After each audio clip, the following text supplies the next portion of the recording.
Welcome to Bedtime Horror Tales. Grab your headphones, dim the lights, and get comfortable under the covers. These are true scary stories, narrated with ambient sounds in the background, perfect for drifting off to sleep or staying wide awake. If you're enjoying the chills, please subscribe and hit the bell. It helps bring more stories like this. Now, let's dive in. My name is Mark, and I still wake up some nights tasting pine needles and blood in my mouth. It started as the kind of weekend every 30-something city dweller dreams about.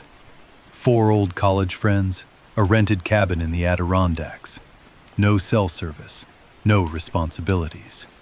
Just beer, a frozen lake, and 3 days of catching up. There was me, freelance photographer, recently single. Lena, my ex from senior year, now married to some finance guy in the city. We'd stayed friends, mostly. Jake, always the loudest, funniest one, now a high school gym teacher and weekend hunter. And Claire, quiet, sharp, the group's unofficial therapist, working as a social worker in Albany. We arrived Friday evening in late February. Snow was piled high along Route 17, the cabin a dark A-frame half a mile down an unplowed private road. The listing had called it secluded luxury. The photos showed a hot tub, stone fireplace, floor-to-ceiling windows overlooking the lake.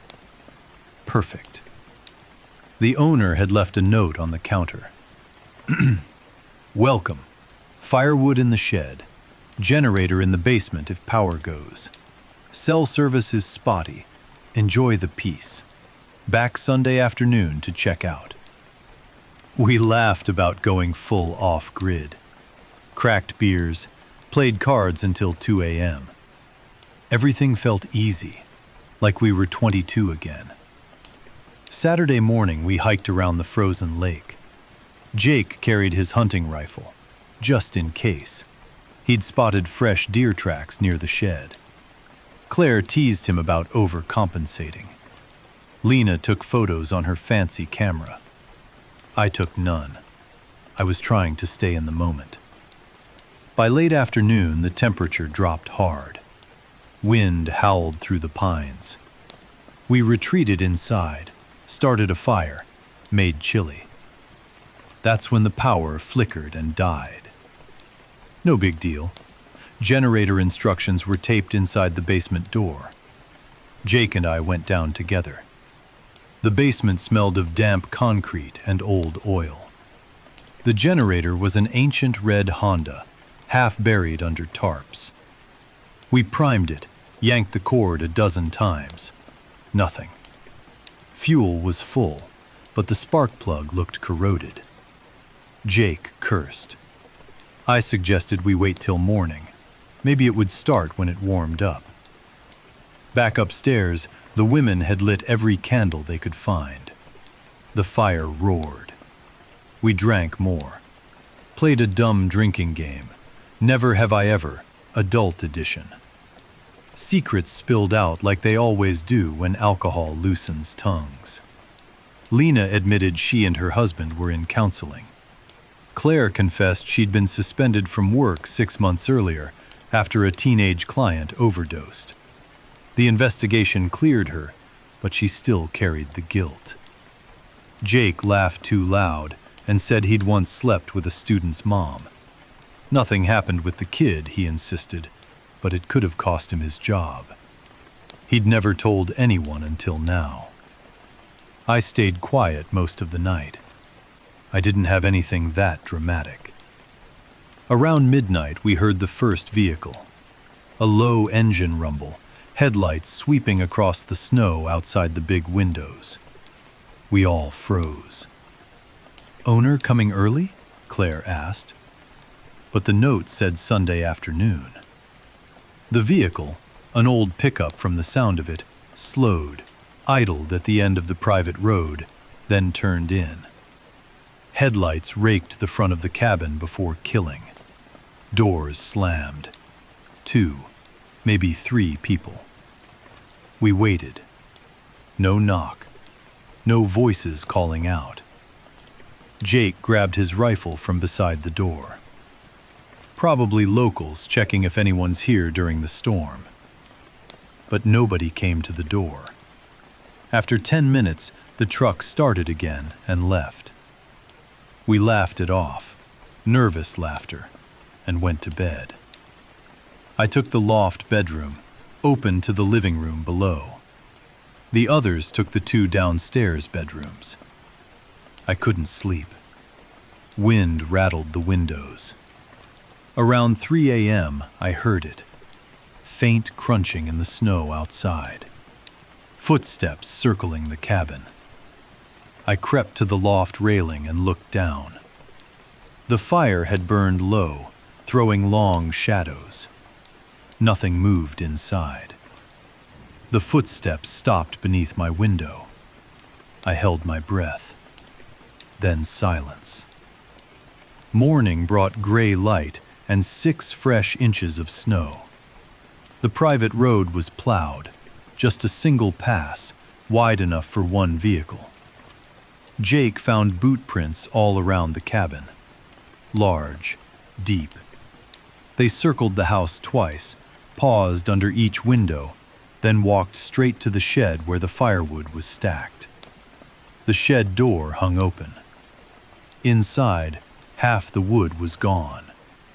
And on the dirt floor, someone had scratched a crude symbol with a stick or knife. A circle with an X through it. Claire recognized it immediately. That's the mark some meth cooks use up here. Marks territory. Warns others to stay out. We all stared at her. I work with addicts, she said quietly. I've seen it on abandoned houses. Means the place is claimed for cooking or storage. Jake checked his rifle. So some tweakers needed firewood? Or they saw lights last night, Lena said. Thought the cabin was empty. Realized it wasn't. Took what they needed and left. We tried the generator again. Still dead. No power, no heat except the fireplace. Temperatures dropping towards 0 at night. We had food for 2 more days. Plenty of alcohol. But the wood supply was now a problem. Jake suggested we drive out, get help. But the forecast on the emergency radio warned of whiteout conditions by evening. Route 17 could close. We voted. Stay put, conserve wood, wait for the owner, Sunday. Saturday night we burned furniture to stay warm. An old chair, some shelves from the basement. We kept the fire roaring, took shifts staying awake. Jake insisted. Around 1 a.m., the truck returned. This time it parked farther away. Engine off. No lights. We sat in the dark living room, fire low to avoid silhouetting ourselves in the windows. Jake held the rifle across his lap. Minutes dragged. Then we heard the shed door creak open. Whoever it was, they were taking the rest of the wood. Jake stood. I'm going out there. We begged him not to. He wouldn't listen. He slipped out the back door, circled wide through the trees. 5 minutes later, a single gunshot. Loud, echoing across the frozen lake. We screamed his name. No answer. Lena and I grabbed flashlights, ran outside. Tracks led from the shed into the forest. Jake's boot prints followed them. Then a scuffle in the snow. Blood, bright red against white. A drag trail heading deeper into the pines. Jake was gone. We retreated inside, barricaded the doors with the couch and kitchen table. Claire was shaking uncontrollably. They took him, she whispered. Or worse. We didn't sleep. Dawn revealed more tracks, multiple sets now, converging on the cabin. Someone had stood outside the windows for hours, breathing fog onto the glass. Handprints smeared the panes. The emergency radio crackled with a winter storm warning. 18 to 24 inches expected. High winds, zero visibility. State police advising no travel. We were trapped. Sunday midday, no owner.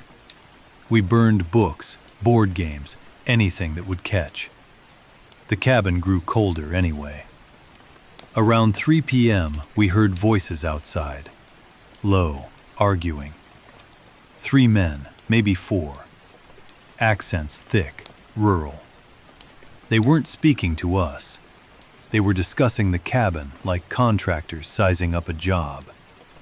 Told you it was occupied. Don't matter now, one less mouth. Get the stuff from the shed, cook tonight, be gone by morning. Claire translated the parts we couldn't catch.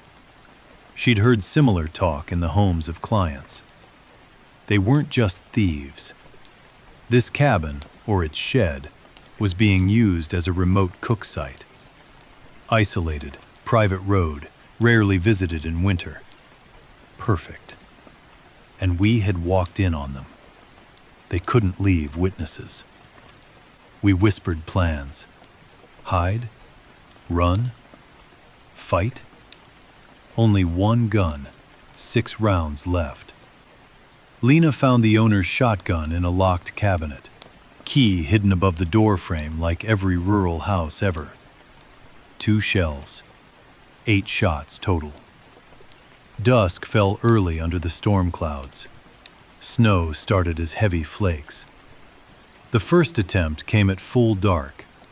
Back door rattled, then banging, then an axe biting into wood. We waited in the living room, backs to the fireplace, weapons ready. The door splintered. A man stepped through, tall, bearded, wearing a Carhartt jacket crusted with ice. Face gaunt, eyes wild, pupils pinned. He saw us and smiled like he'd won the lottery. Jake's rifle spoke first. The man dropped. But 2 more pushed in behind him, screaming rage. Shotgun boomed, Lena firing. 1 went down, clutching his leg. The 3rd tackled Claire, knife flashing. I swung a fireplace poker, caught him in the temple. He went limp. Silence, except for the wind and Claire's wet breathing. The knife had found her lung. We dragged the bodies outside, used their own truck keys to check the pickup. Battery dead, cables cut. They'd planned to strand us. Claire died an hour later. We wrapped her in blankets on the porch. Couldn't bring her inside with the blood.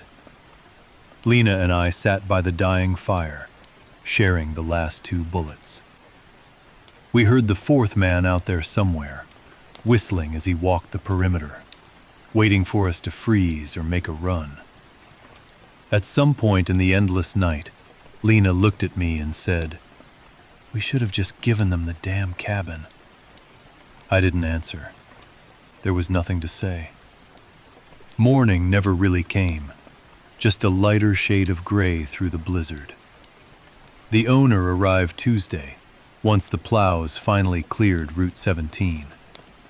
He found the cabin door hacked open, blood frozen on the floors. 3 bodies in the snow.